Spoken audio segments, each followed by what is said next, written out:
में इसी प्रकार से बता रहे हैं कबीरदास जी कि कैरा कबीरा रेग सिंदूर की काजल दिया न जाई, नैनो रमैया रमी रहा दूजा कहाँ समाई।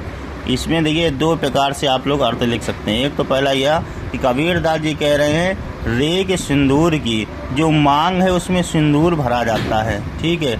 काजल दिया ना जाई, तो उस मांग में जहाँ सिंदूर भरा जाता है, जो निशानी है सौभाग्यवती स्त्री की, उसमें काजल नहीं भरा जा सकता है।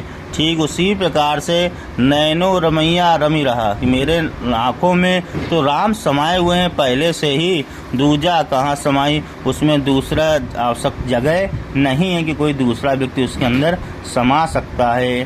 ठीक है, ये तो हो गया एक प्रकार का अर्थ। दूसरा अर्थ क्या हो सकता है?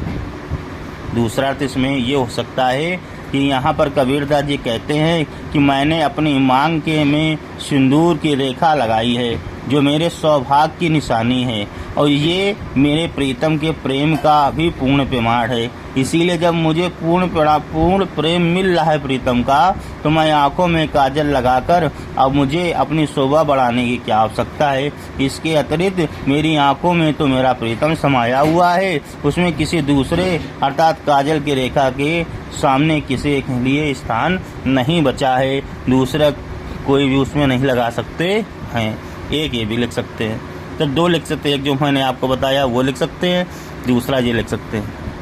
पहला क्या है फिर समझ लीजिए।